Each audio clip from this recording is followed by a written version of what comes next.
जब टमाटर 250-300 रुपए जी। हुआ तो आपके घर में भी बात होती थी टमाटर के बारे में कि थोड़े अगेन, थोड़े दिन कम कर आप दिया जाए? शायद ट्रिविलाइज करना चाहें और इसको थोड़ा नहीं, मैं ट्रिविलाइज चटपटा। नहीं कर रहा, हाँ, बट इसलिए कह रही हूँ ये ट्रिविलाइजेशन हो इसी को जाएगा। व्हाट अबाउटरी कहते हैं लेकिन कि मैं नहीं, आपसे व्हाट पूछूं, अबाउटरी नहीं है। फिर आप कहेंगे कि नहीं नहीं, अच्छा व्हाट पहले ऐसा अबाउटरी होता नहीं था। है। मैं भी पूछ सकती हूँ सिद्धि जी, क्या हुआ जब आप जेल में थे? नमस्कार। उम्मीद है आप लोग स्वस्थ और आनंद होंगे। आज जो घटना हुई उसके निहितार्थ बहुत व्यापक है। आप सब में से ज़्यादातर लोगों ने देख भी लिया होगा। मैं पहले भी कह चुका हूँ, मैं रात में वीडियो बनाता हूँ, थोड़ी देर हो जाती है, लेकिन क्या बताऊँ, मेरा समय ही फिलहाल इसी का है। जो भी हो, वो घटना ये हुई कि इंडिया टुडे का कॉन्क्लेव हो रहा है, जिसमें सारे के सारे नामचीन लोग मौजूद हैं। और उस कॉन्क्लेव में जो आज तक के जो इंडिया टुडे का ही एक हिस्सा है, आज तक के सुधीर चौधरी ने, जो वहाँ के बड़े पत्रकार हैं, वैसे भी वो पत्रकार चाहे जिस स्तर के हों, बड़े तो हैं ही। जो पत्रकारों का जो मानक होता है उसके हिसाब से बड़े पत्रकार तो हैं ही, वो तिहाड़ी हों चाहे जो हों। और उन्होंने स्मृति ईरानी से पूछा कि टमाटर 250 हो गया था, तो आपका इस पे क्या कहना है? स्मृति ईरानी का अंदाज निराला है। उन्होंने उनसे पलट के पूछा कि अगर मैं आपसे ये पूछूं कि जब आप जेल गए थे तो क्या हुआ था, तो आप क्या कहेंगे? और भी जो भी बातें हुई। अब सवाल ये पैदा हो रहा है कि ये काम, चलो ठीक है, अगर आम प्रेस में प्रेस मीटिंग में ये बात हुई होती तो भी बात समझ में आती, लेकिन वो एक पूरा कॉन्क्लेव था जिसमें तमाम नामचीन लोग बैठे हुए थे। और उससे भी बड़ी बात कि इंडिया टुडे ग्रुप के जो चेयरमैन हैं या एमडी जो भी कह लीजिए उनको, अरुण पुरी और उनकी पत्नी कली पुरी भी बैठी थी।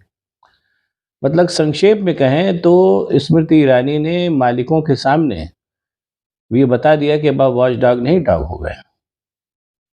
इसको मैं आगे और स्पष्ट करूंगा। और मैं पहले भी एक बार कह चुका हूं कि मीडिया पे जो अमूमन लांछन लगता है, चूंकि पत्रकार सामने होते हैं इसलिए वो लांछन पत्रकारों को लगता है, लेकिन मैं चूंकि खुद भी पत्रकार रहा हूं, लेकिन ये इस पूरे जो घटनाएं घटी, जो प्रेस पूरा बिक चुका है और जो ये हरकतें कर रहा है, इसके लिए बेचारे पत्रकार कहीं से दोषी नहीं। वो तो छोटे से प्यादे होते हैं। असली खेल मालिक खेलता है और वही दरअसल सामने नहीं आता। लेकिन आज ये एक अच्छा मतलब एक काम हो गया कि अरुण पुरी और कली पुरी के सामने ही स्मृति ईरानी ने सुधीर चौधरी को झाड़ दिया। झाड़े एक तरीके से देखा जाए तो सुधीर चौधरी नहीं गए, झाड़े अरुण पुरी और कली पुरी गए, क्योंकि वो जो पूरा खेल हो रहा है इंडिया टुडे ग्रुप में या आज तक में और भी तमाम मीडिया संस्थानों में, उसके पीछे कहीं न कहीं उनके मालिक ज़िम्मेदार है, पत्रकार कहीं ज़िम्मेदार नहीं। मीडिया वही है, मीडिया पहले भी वही था, लेकिन तब मीडिया के लोग बहुत स्वतंत्रता से और बहुत ही एक तरीके से बेधड़क सवाल करते थे, नेता भी उसका उचित जवाब देते थे, क्योंकि मालिक भ्रष्ट नहीं थे। अब चूँकि मालिक भ्रष्ट हो गए, इसलिए मीडिया भी भ्रष्ट हो गया है। बहरहाल अब बात आगे शुरू करूँ। आगे की बात शुरू करने के पहले मैं अपना एक पर्सनल आपको अनुभव बताऊँगा, उसके बाद आगे की बात शुरू करेंगे। मेरा ख़्याल है सन 2000 की बात है, मैं उस समय चंडीगढ़ अमर उजाला में रिपोर्टर था, छोटा-सा प्यादा। और उस समय अटल बिहारी साहब की सरकार थी और उनका डिसइन्वेस्टमेंट मंत्रालय सारी चीज़ें बेच रहा था। एक मॉडर्न ब्रेड हुआ करती थी, सरकारी सरकारी कंपनी थी, उसको बेच दिया गया था। और उस समय वो उसकी उसको बेचने में हुई अनियमितताओं को लेकर के बड़ी चर्चा का बाजार गर्म था। इंडिया टुडे ने उस पे एक रिपोर्ट छापी थी। उसी समय किसी काम से अरुण जेटली आए चंडीगढ़ और उन्होंने प्रेस कॉन्फ्रेंस की, मैं भी उसमें गया क्योंकि भाजपा में ही देखता था। मैं फिर कह रहा हूँ, मैं अमर उजाला अखबार का जो तब तब अपेक्षाकृत बहुत छोटा अखबार था, आज की तारीख में तो बहुत बड़ा ग्रुप है, और कुल मिला के संवाददाता था मैं। अरुण जेटली तो बहुत बड़े नेता थे ही, उस समय भी मंत्री थे। तो मैंने उससे पूछा कि साहब, मॉडर्न ब्रेड की बिक्री में बहुत सी अनियमितताओं की बात की जा रही है, इंडिया टुडे ने उस पर बड़ी विस्तृत रिपोर्ट छापी, आपका उसके बारे में क्या कहना उस रिपोर्ट के बारे में? तो उन्होंने कहा कि अरे इंडिया टुडे में जो रिपोर्ट छपी वो बेवकूफ़ी की है। तो मैंने भी छूटते ही जवाब दिया, हमने कहा कि अगर इंडिया रिपोर्ट में जो रिपोर्ट छपी है वो बेवकूफ़ी की है, तो ज़ाहिर सी बात है आप तो बहुत बुद्धिमान हैं, तो आप उस रिपोर्ट में जो बिंदु उठाए गए उन्हीं का जवाब दे दें।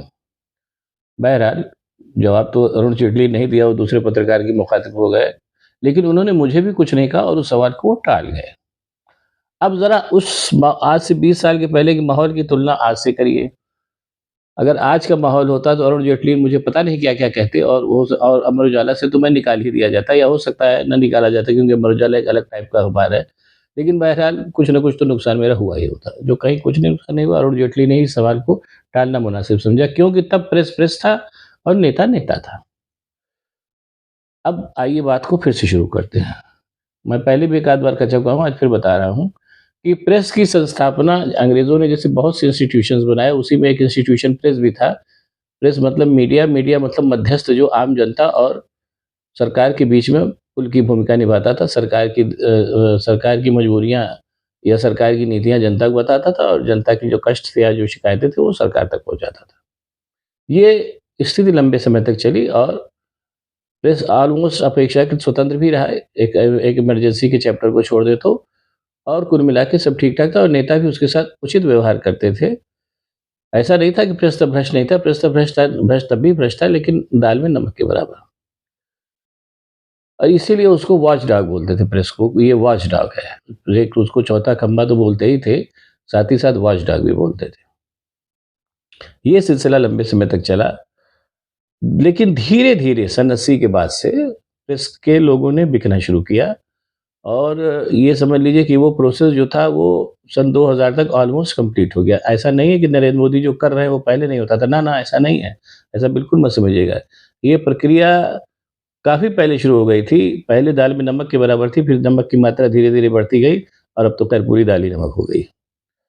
और इसमें ऐसा भी नहीं था कि सब कुछ चीज़ें सहज थी, जैसे-जैसे ये संबंध बिगड़ने लगा, वैसे-वैसे उसके परिणाम भी सामने आने लगे। मुझे अच्छी तरीके से याद है, मुलायम सिंह का मुख्यमंत्रित्व काल था, दूसरा था या तीसरा था, इतना मुझे नहीं याद है। बहरहाल मुलायम सिंह ही मुख्यमंत्री थे, उनके खिलाफ इंडिया टुडे ने बड़ी कस-कस की रिपोर्टें छापी। तो सार्वजनिक रूप से उन्होंने इंडिया टुडे के पत्रकार को झाड़ा, मुलायम सिंह ने, और कहा कि अब मैं तुमको बताऊँ कि तुम मुझसे कितने प्लॉट ले चुके हो और इंडिया टुडे के लिए मैंने क्या, ग्रुप के लिए मैंने क्या-क्या किया है। ये बात मुझे ये भी हुआ। लेकिन बहरहाल जब ये नोक-झोंक की हो रही थी तो उस पत्रकार ने भी चुप रहना मुनासिब समझा और मुलायम सिंह भी एक लिमिट के बाद बोल करके चुप हो गए। उनका विवेक उनके ऊपर हावी हो गया, वो कुछ नहीं बोले। इतना बोले वो। ये प्रोसेस भी लंबा चला, मतलब मैं ये बता रहा हूँ कि मीडिया के भ्रष्ट होने की कहानी धीरे-धीरे बढ़ती गई। अब एक चीज़ मैं और बताऊँगा, मीडिया के भ्रष्ट होने के पीछे भी जो बाज़ारीकरण है उसका काफ़ी बड़ा हाथ है। पहले मीडिया के जो 2 तरीके के अखबार होते थे, 2-3 बड़े अखबार थे जो बड़े-बड़े बिज़नेस प्रतिष्ठानों के थे, और जो बाकी छोटे अखबार थे जैसे अमर उजाला था, दैनिक जागरण था और ये सब सारे जो और भी तमाम अखबार थे, वो छोटे-छोटे अखबार थे, बहुत बड़े ग्रुप नहीं थे। लेकिन कहीं न कहीं वो प्रेस के कमिटमेंट को लेकर के और उसके वॉच डॉग होने की भूमिका को लेकर के प्रतिबद्ध थे। बहरहाल ये सिलसिला चला, धीरे-धीरे चीज़ें भ्रष्ट होती गई और भारतीय जनता पार्टी का मतलब इस बार का जो शासन आया, अपने प्रधान सेवक साहब का, उसमें मीडिया पूरी तरीके से भ्रष्ट हो गया। मीडिया नहीं भ्रष्ट हुआ, मीडिया मालिकान भ्रष्ट हो गए। इतना विज्ञापन, इतनी सारी चीज़ें उनको दी जाने लगी और वो एक पूरा खेल था, कि इनको पूरा नहीं। और चूँकि मीडिया मालिकान अब अधिकांश बनिए होते हैं और बनिए का मतलब मुनाफ़ा कमाना होता है, अब मुनाफ़े के लिए कुछ भी कर सकता है। तो मीडिया मालिकानों ने भी इसमें भ्रष्ट होना ही मुनासिब समझा, जहाँ हज़ारों करोड़ का विज्ञापन के पैकेज, आज किसी अखबार को आप उठा के देख लीजिए उत्तर प्रदेश के, आए दिन ज़बरदस्त तरीके के विज्ञापनों से ठुंसा रहता है। ज़ाहिर-सी बात है, और सब सरकारी विज्ञापन होते हैं, ऐसा नहीं है।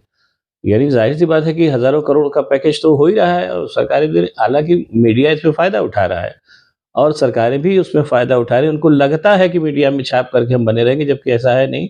मायावती ने भी यही किया, वो जाती रहीं, मुलायम सिंह ने भी यही किया, वो जाते रहे, अखिलेश यादव ने भी यही किया, वो जाते रहे, और मेरा ख़्याल है योगी जी भी यही कर रहे हैं, लेकिन मुझे भी लगता है कि वो भी चले ही जाएँगे। बहरहाल एक एक मिसकंसेप्शन है सरकारों में, चूँकि सरकारें जनोन्मुखी अब नहीं रह गई हैं कि मीडिया के माध्यम से प्रचार लेकर के हम अगला चुनाव जीत जाएँगे, जबकि ऐसा होता नहीं। बहरहाल अब ये जब पूरा का पूरा जो आज जो घटना हुई, जिसमें इंडिया टुडे के कन्क्लेव में स्मृति ईरानी ने झाड़ दिया सुधीर चौधरी को, इसका मतलब ये समझ लीजिए कि इस भ्रष्टाचार का एक तरीके से पूरा जो चक्कर था वो पूरा हो गया। आज पहली बार मुझे लगता है कि किसी केंद्रीय मंत्री ने, ठीक है, ये अलग बात है कि मुँहफट है और सारी बातें, वो तो अपनी जगह उसका फल वो भोगेंगी। लेकिन एक किसी मीडिया मालिक के सामने उसके सबसे बड़े पत्रकारों में से एक को झाड़ दिया और कहा कि तुम जेल गए हो, उसमें भी सारा पूरा मतलब देश के जितने तमाम नामचीन लोग थे वो भी बैठे देख रहे थे। ये बात बिल्कुल एक तरीके से सामने आ गया कि अब मीडिया की भूमिका सिर्फ़ कुत्ते की रह गई है और वॉच डॉग डॉग में कन्वर्ट हो चुका है। और अच्छी बात ये हुई कि ये पूरी घटना अरुणपुरी और कलीपुरी के सामने हुई। उनको भी अपनी इज़्ज़त का एहसास हो गया होगा, ना हुआ हो तो मुझे नहीं पता। इस तरीके से कुल मिलाकर के आप समझ लीजिए कि जो मीडिया के भ्रष्ट होने का जो पूरा चक्कर था, वो सर्किल था, वो कंप्लीट हो गया। अब मीडिया अपनी विश्वसनीयता पूरी तरीके से खो चुका है और पहली बार किसी मालिक के सामने इतनी गंभीर बेइज्जती हुई है। पहले भी मालिकों की बेइज्जती होती थी, ऐसा नहीं है, लेकिन वो बंद कमरे में होती थी। अब ये सार्वजनिक रूप से खुले तौर पर हुई, जिसमें एक तरीके से पूरे समाज को ये संदेश दिया गया, जो समाज का प्रमुख वर्ग है, जो उस कॉन्क्लेव में उपस्थित था, कि देखो भैया मीडिया को हमने यहाँ तक ला दिया है, अब इसके बाद तुम्हारा जो मर्ज़ी हो इसके साथ करो। यहाँ पर ये कहना गैर मुनासिब नहीं होगा कि मीडिया अब पूरी तरीके से वॉच डॉग से डॉग में कन्वर्ट हो चुका है और उसकी रेलेवेंस पूरी तरीके से नष्ट हो गई है। जो कम से कम आज की तारीख में अपने आप को मुख्यधारा मीडिया कहता है। अच्छी बात ये है कि जो सोशल मीडिया है उसने उसका स्थान ले लिया है, इसलिए मुख्यधारा की मीडिया के अप्रासंगिक हो जाने से कोई ख़ास फ़र्क नहीं पड़ रहा है और मुख्यधारा का ही मीडिया है जो धीरे-धीरे नरेंद्र अपने प्रधान सेवक की सरकार की लोकप्रियता धीरे-धीरे ऑलमोस्ट ख़त्म हो गई है। चुनाव आने में देखिए क्या होता है। अब अगली सरकार जो भी आवेगी, इसमें ये तय जानिए कि मीडिया जो है वो पूरी तरीके से एक नया शेप लेने जा रहा है।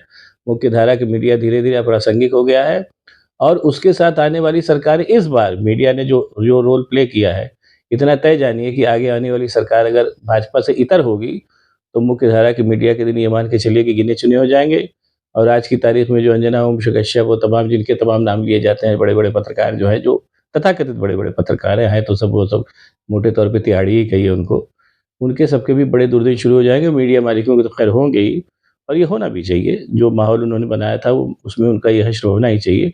शुरुआत हो चुकी है। अरुणपुरी मैं उसको मैं सुधीर चौधरी की बेइज़्ज़ती नहीं मान रहा हूँ, मैं उसको अरुणपुरी और कलीपुरी की बेइज़्ज़ती मान रहा हूँ और इत्तेफ़ाक है कि बात ये अच्छा ये बेइज़्ज़ती भी जो है स्मृति ईरानी जैसी क्या नाम है ठेठ वक्ता ही कर सकती थी। वक्ता तो अच्छी हैं ही, वो इसमें कोई शक नहीं।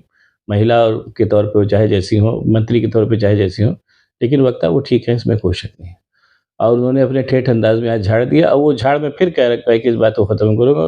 वो झाड़ सुधीर चौधरी को नहीं पड़ी, वो झाड़ सीधे-सीधे अरुणपुरी और कलीपुरी को पड़ी, जिनके सामने ये स्पष्ट हो गया कि अब मीडिया वॉचडॉग नहीं, डॉग रह गया है। बाकी आपको अगर मेरा वीडियो पसंद आया तो इसको शेयर करिए, लाइक करिए और साथ ही साथ मेरे चैनल को सब्सक्राइब करिए ताकि मैं और भी ऐसी बातें आपको बताता रह सकूँ। बहुत-बहुत धन्यवाद। नमस्कार।